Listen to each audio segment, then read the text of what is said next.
Tackling your business's finance to-dos can be daunting enough without being slowed down by QuickBooks. More like slow books. NetSuite by Oracle is the #1 financial system, no matter how big your business grows. With visibility and control of your financials, inventory, HR, e-commerce, and more, NetSuite is everything you need to grow, all in one place. Special financing is back. NetSuite is offering a one-of-a-kind financing program only for those ready to switch today. Head to netsuite.com/C-Suite right now. That's netsuite.com/C-Suite.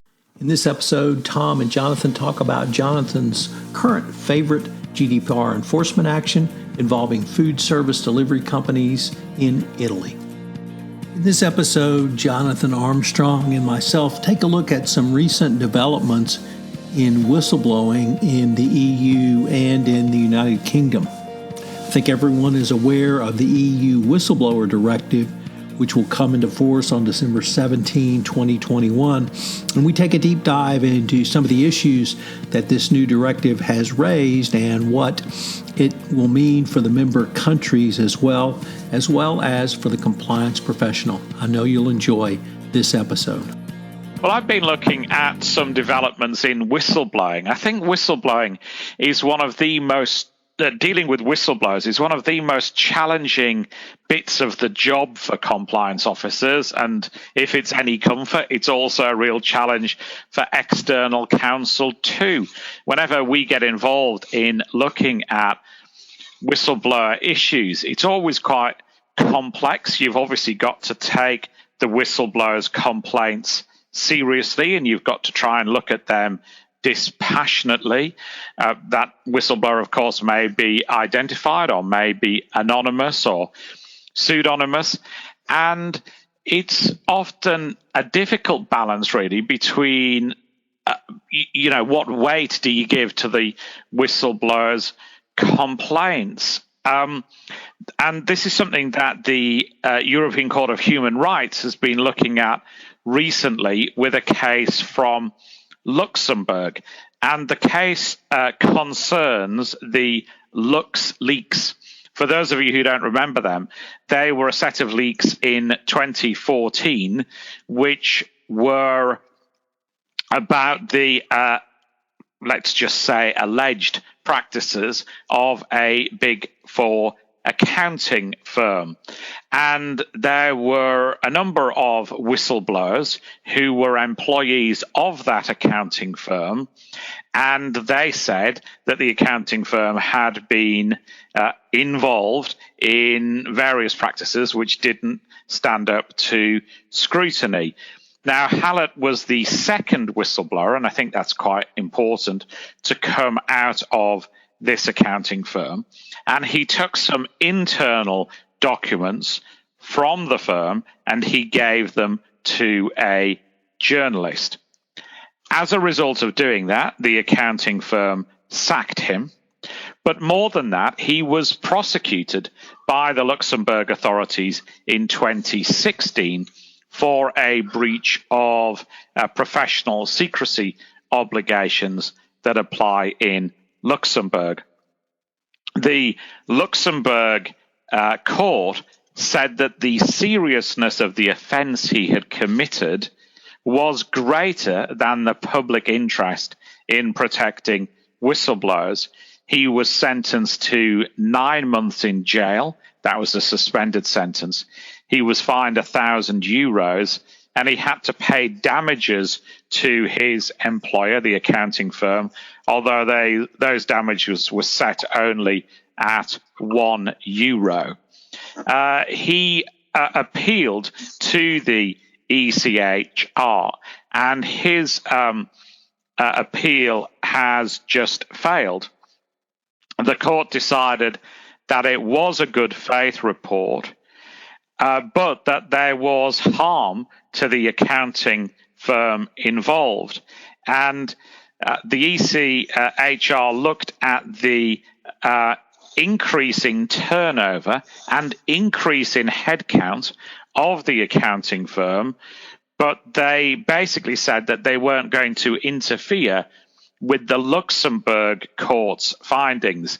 It's somewhat confusing because the ECHR is a European court, and this matter was referred to them from the Luxembourg court because it was a matter of European human rights law.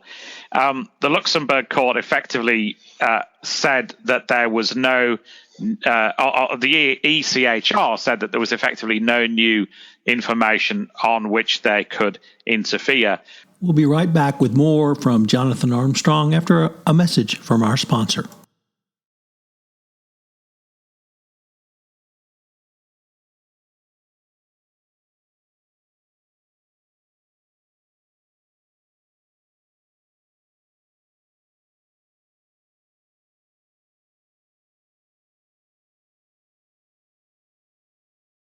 Now, my colleague Andre Bywater wrote on this case, and it's interesting that one of the court officials connected with us on social media after this report to point out that there was now an appeal that had been lodged, and we're obviously grateful for the court official, letting us know that.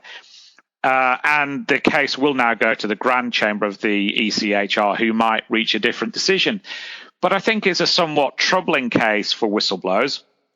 Of course, it comes at the time when the SEC have just announced on September 29th that 2 whistleblowers had been banned from the SEC system.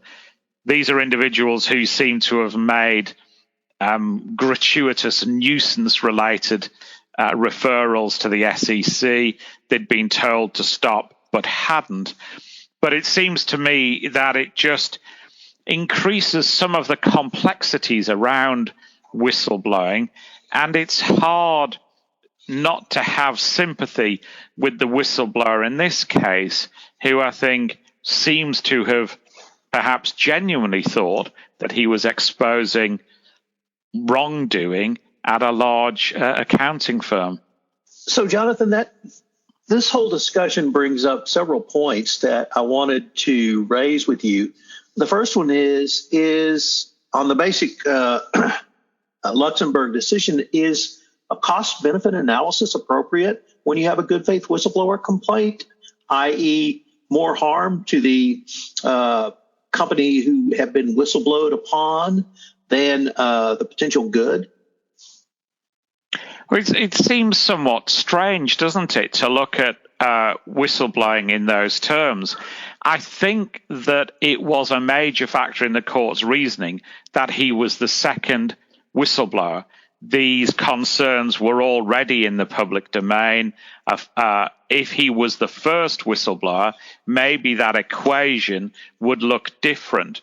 But clearly the court were looking at the potential harm to the accounting firm versus the public interest, and the public interest was less with a second complainant who, it seemed, didn't add that much to the complaint from the first whistleblower. So it could have been different if this was a unique whistleblower or Hallett was the first, not the second.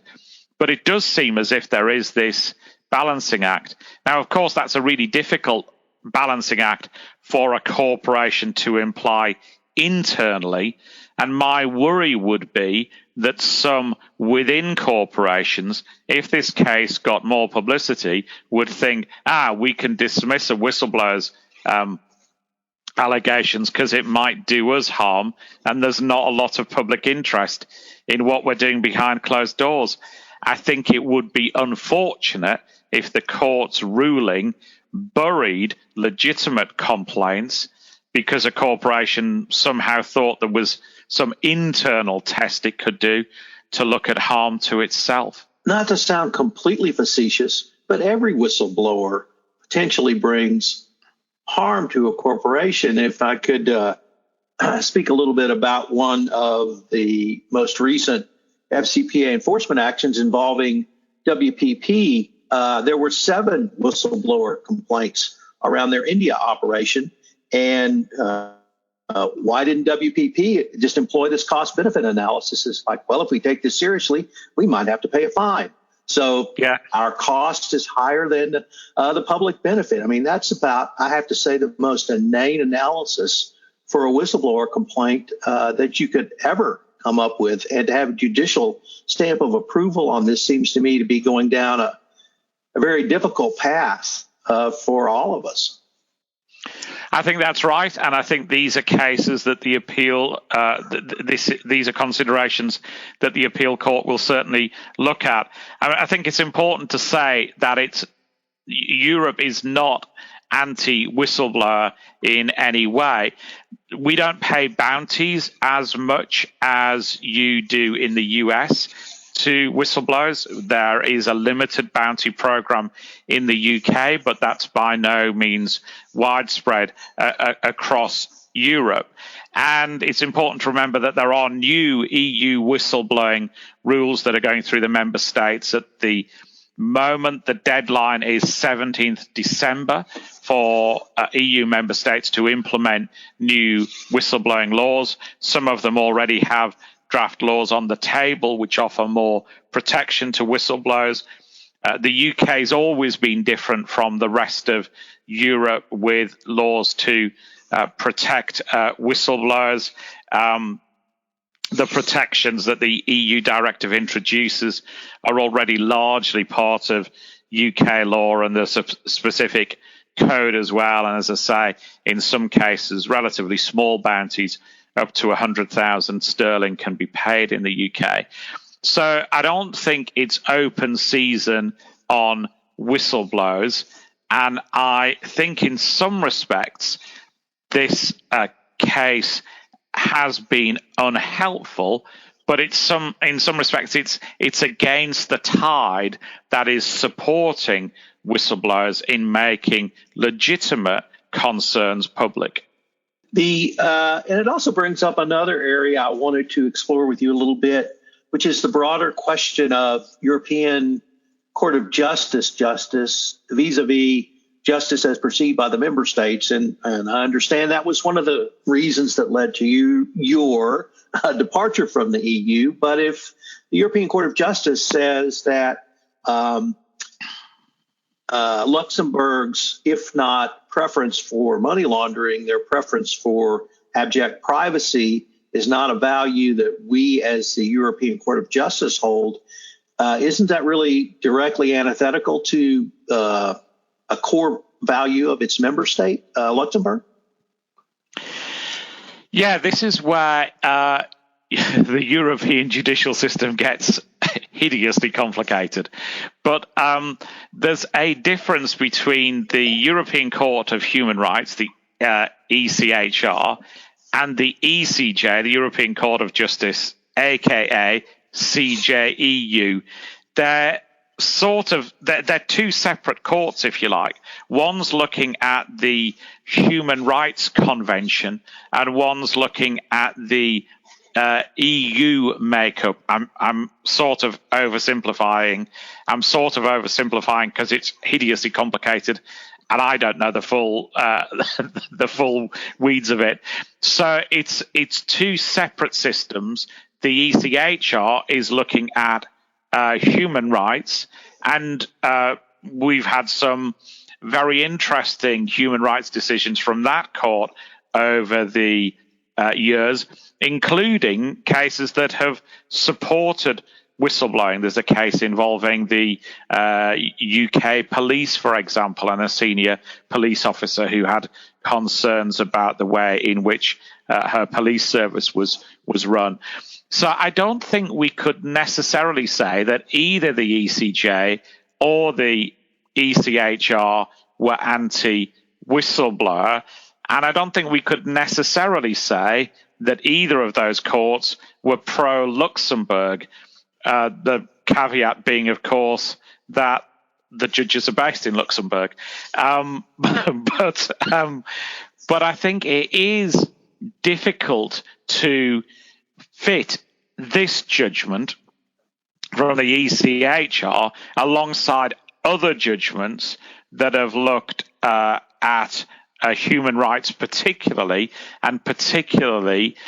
freedom of expression and the need to allow people to raise concerns about things that are happening in the in the wider compliance space. So I wonder, and this is a ponder, not a fact, if that's why the court official was very quick to respond to our social media cases and say, let's not go overboard. The case is already subject to appeal. Watch this space. Well, I think that's a great way to end your segment, Jonathan, because I think we'll certainly be watching this space.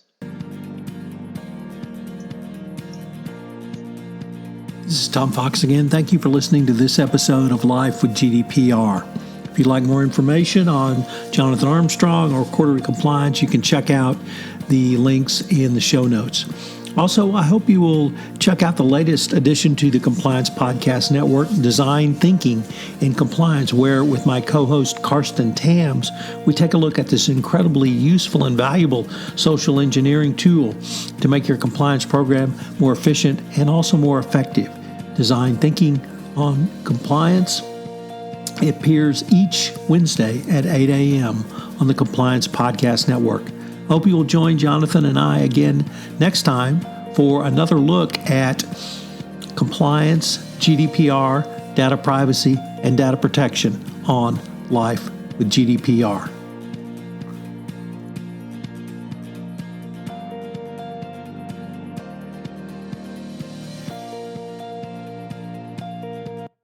This podcast is a part of the C-Suite Radio Network. For more top business podcasts, visit c-suiteradio.com.